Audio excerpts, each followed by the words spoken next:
एक दिन समुद्र वैज्ञानिक टॉम, उसकी पत्नी जूलिया और उनके दो बच्चे कैसी और बेन कैरेबियन समुद्र में एक यॉट यात्रा पर निकलते हैं। जब टॉम और बेन मछली पकड़ने में व्यस्त होते हैं और कैसी अपने गैजेट में खोई होती है, जूलिया तैरने के लिए जाती है। अचानक उसे कुछ अजीब महसूस होता है। वह चारों ओर देखती है, लेकिन समुद्र शांत है। फिर भी उसे एक डरावनी अनुभूति होती है, जैसे कुछ बड़ा और खतरनाक उनके चारों ओर मंडरा रहा हो। इसी बीच यॉट के उपकरण अजीब व्यवहार करने लगते हैं, लेकिन टॉम मछली पकड़ने में व्यस्त रहने के कारण उनकी ओर ध्यान नहीं देता। जूलिया की स्थिति बिगड़ती जाती है और वह डूबने लगती है। वह चिल्लाती है, लेकिन परिवार उसे नहीं सुनता। पानी उसे यॉट से दूर खींचता है। जब स्थिति गंभीर हो जाती है, तब टॉम उसकी आवाज सुनता है। वह यॉट की दिशा बदलता है और जूलिया को पानी में डूबने से बचाने के लिए कूदता है। बच्चों की मदद से वे उसे यॉट पर लाते हैं और उसे होश में लाते हैं।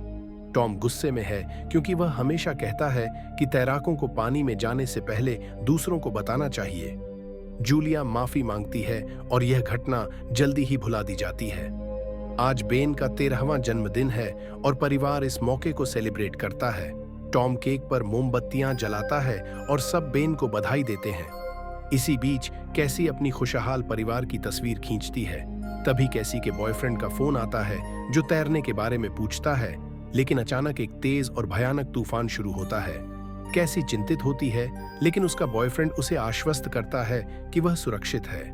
तभी कनेक्शन कट जाता है। कैसी अपने माता पिता को तूफान के बारे में बताती है, लेकिन फिर सब लोग झटके महसूस करते हैं और डेक पर भागते हैं। वहां वे देखते हैं कि उनके चारों ओर विशाल व्हेल के शव तैर रहे हैं। टॉम बताता है कि कभी-कभी तूफानों के दौरान व्हेल बेतरतीब हो जाती है, लेकिन ये जानवर यॉट को धकेल रहे हैं, जिससे उनकी सुरक्षा खतरे में है। टॉम पानी में कूदता है और लौटते समय घायल हो जाता है। जूलिया उसके कंधे पर लगे कट को सिलती है और टॉम बताता है कि यॉट का प्रोपेलर शायद टेल स्ट्राइक से मुड़ गया है, जिससे वे जल्दी नहीं जा पाएंगे। बाद में कैसी संचार स्थापित करने की कोशिश करती है, लेकिन कोई सिग्नल नहीं मिलता। टॉम उनके पास उपलब्ध सप्लाई की गणना करता है। उनके पास पानी 4 दिनों के लिए है। वे एक शिपिंग रूट पर हैं, इसलिए किसी का उन्हें खोजने की संभावना है। लेकिन तभी बाहर से डरावने आवाजें आती हैं और जब परिवार डेक पर निकलता है, तो वे आसमान से गिरते चमकीले वस्त्र देखते हैं। टॉम जोखिम उठाकर इंजन चालू करता है और यॉट को एक उल्कापिंड से बचाता है, लेकिन इंजन को नुकसान पहुंचता है।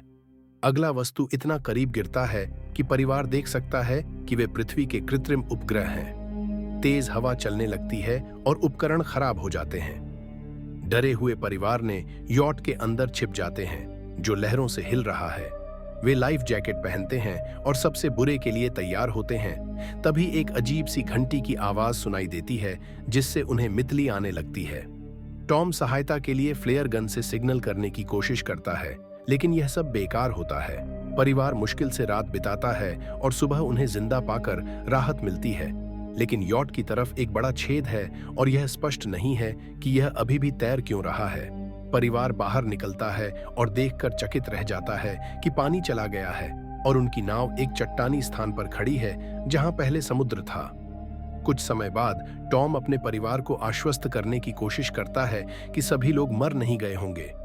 वह माप लेता है और समझता है कि कंपास झूठा है। उत्तर उस जगह नहीं है जहां इसे होना चाहिए।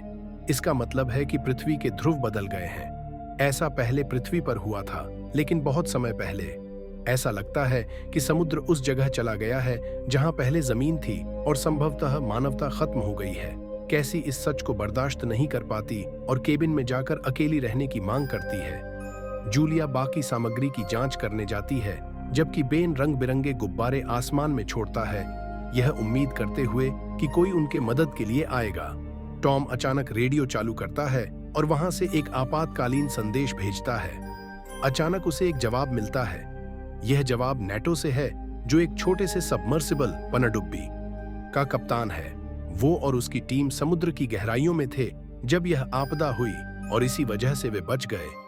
हालांकि अब सभी संचार प्रणालियां काम नहीं कर रही हैं और मदद की उम्मीद करना व्यर्थ है। नेटो के अनुसार समुद्र लगभग 1 हफ्ते में लौटेगा और काफी भयंकर होगा। इसलिए वह उन्हें सलाह देता है कि वे ऊंची जगह पर चले जाएं और वहीं रहें। जूलिया तुरंत बच्चों को अपना सामान पैक करने का आदेश देती है। टॉम सीधा नेटो से पूछता है कि क्या वह उनके बच्चों को बचा सकता है।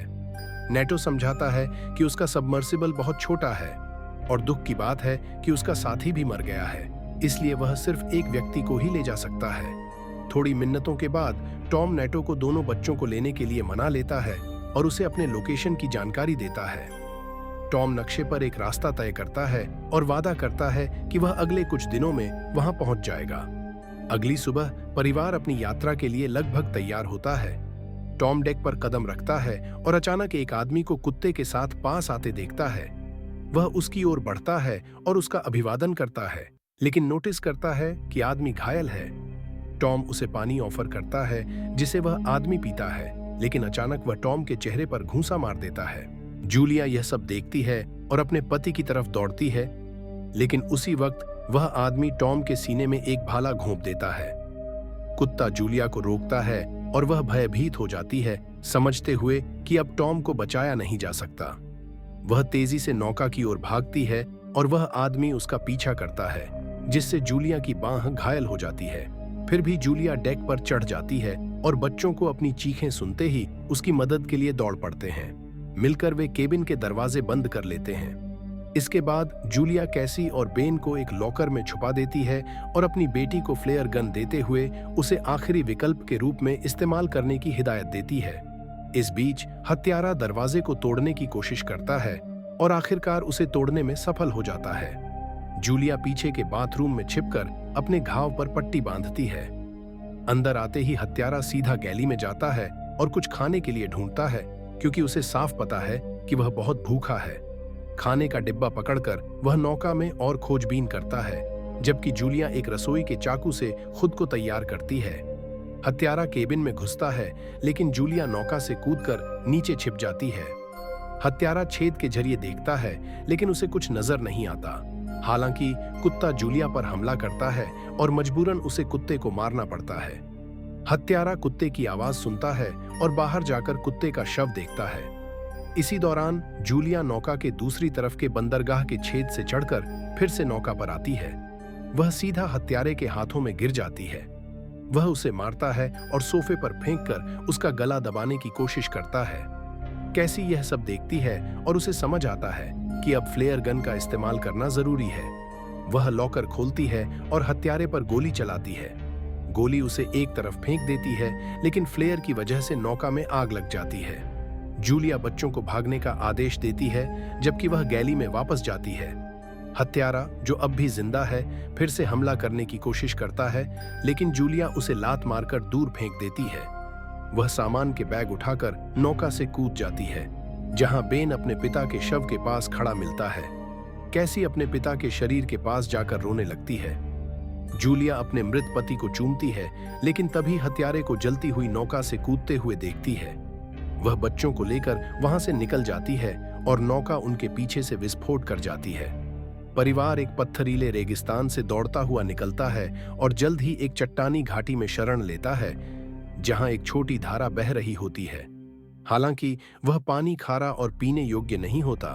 कैसी अपने भाई के साथ थोड़ा पानी शेयर करती है, लेकिन बेन पीने से इनकार कर देता है। लड़के को यह दोष महसूस होता है कि हत्यारा इसलिए आया क्योंकि उसने गुब्बारे देखे थे। कैसी भी यह बात बोलती है, लेकिन जूलिया उसे रोकती है और अपने बेटे का बचाव करती है, समझाते हुए कि उसका इरादा किसी को नुकसान पहुंचाने का नहीं था।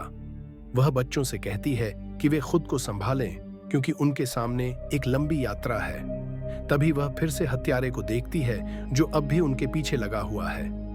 परिवार तेजी से आगे बढ़ता है। शाम होते होते बेन को एक हैमरहेड शार्क का कंकाल मिलता है और वह उसे काटने की कोशिश करता है, लेकिन जूलिया पीछा करने वाले को देखती है और बच्चों को तुरंत भागने का आदेश देती है। जल्दी ही वे एक बार बाढ़ग्रस्त हुए जहरीले कचरे के ड्रमों के मैदान में पहुंच जाते हैं, लेकिन जूलिया बच्चों को आगे बढ़ने के लिए कहती है, भले ही प्रदूषण का खतरा हो, क्योंकि वह जानती है कि हत्यारा अब भी उनके पीछे है। परिवार समुद्र की पुरानी सतह पर चलते हुए प्लास्टिक और अन्य कचरे के ढेरों से गुजरता है, जो इंसानों ने वहां फेंक दिया था। जल्द ही जूलिया नोटिस करती है कि बेन बहुत ज्यादा डिहाइड्रेट हो चुका है और उसे पानी की आखिरी कुछ बूंदें देती हैं। कैसी हताशा में टूट जाती है। उसे यकीन हो जाता है कि उनके बचने की कोई उम्मीद नहीं है, लेकिन जूलिया उन्हें आगे बढ़ने का आदेश देती है। अंततः वे एक पुराने समुद्र में गिरे विमान के धड़ तक पहुंचते हैं और उसमें घुसकर आराम करते हैं। जूलिया अपने परिवार की आखिरी तस्वीर देखती है और टॉम से अपनी पहली मुलाकात की कहानी सुनाती है, जब टॉम को एक असफल गोता लगाने के बाद अस्पताल में लाया गया था, जहां वह डीकम्प्रेशन सिकलनेस का शिकार हो गया था। बच्चे अपने पिता को याद करते हुए रोते हैं और उसे अंतिम विदाई देते हैं। रात में कैसी एक आवाज से जाग जाती है और विमान से बाहर आकर बैठ जाती है। अंधेरे से हत्यारा उसकी ओर आता है, इस बात से बेखबर कि लड़की उसे फंसाने के लिए चारा बन रही है। जैसे ही वह उसे पकड़ने की कोशिश करता है, जूलिया अचानक उस पर हमला कर देती है और उसे चाकू से घायल कर देती है। सुबह होते ही परिवार अपनी यात्रा जारी रखने के लिए तैयार होता है, लेकिन तभी उन्हें पता चलता है कि हत्यारे का शरीर किसी जानवर ने खा लिया है। यह संकेत है कि रेगिस्तान में इंसानों से भी ज्यादा खतरनाक कुछ और भी है। वे आगे बढ़ते हैं। जूलिया नक्शा देख रही होती है, तभी बैन अचानक आगे भागता है। उसकी मां चिल्लाती है कि वह रुक जाए, लेकिन लड़का एक खारे पानी की पोखर की तरफ भागता है और कुछ घूंट पी लेता है। जूलिया उसे वहां से खींचती है, लेकिन लड़का बीमार हो जाता है। जल्द ही उन्हें कुछ प्लास्टिक की कुर्सियां मिलती हैं, जिनसे वे सूरज से बचने के लिए एक अस्थायी शरण बनाते हैं। आराम करते समय जूलिया अचानक अजीब सी आवाजें सुनती है। वह बाहर जाती है और कुछ ऐसा देखती है जिससे उसे बच्चों को जगाना पड़ता है। नई मुसीबत को समझते हुए वे फिर से भागने लगते हैं। जल्द ही वे दूर एक बड़े जहाज को देखते हैं जो दुर्घटनाग्रस्त कंटेनरों से घिरा होता है और कुछ लोग वहां घूम रहे होते हैं। जूलिया उन्हें पुकारती है, लेकिन वे हजारों विशाल केकड़ों को देखते हुए एक कंटेनर में भाग जाते हैं और दरवाजे बंद कर लेते हैं, उसकी मदद की पुकार को अनसुना करते हुए। जूलिया, कैसी और बेन एक कंटेनर पर चढ़ जाते हैं। हालांकि केकड़े जूलिया की टांग में घाव कर देते हैं, फिर भी वे ऊपर बैठकर देखते हैं कि केकड़े दरवाजे में दरार से घुस जाते हैं और अंदर के लोगों को मार डालते हैं, भले ही वे उन्हें रोकने की कोशिश करते हैं। जूलिया अपनी टांग पर एक स्कार्फ बांधती है और बेहोश हो जाती है। अगले दिन जब वह जागती है तो वह अकेली होती है और डरकर बच्चों को पुकारती है, लेकिन पता चलता है कि केकड़े आगे बढ़ चुके हैं और बच्चे खाने और हथियारों की खोज में नीचे गए हैं। जूलिया अपने घाव को जलाकर ठीक करती है, जबकि बेन मिले हुए हथियारों की जांच करता है।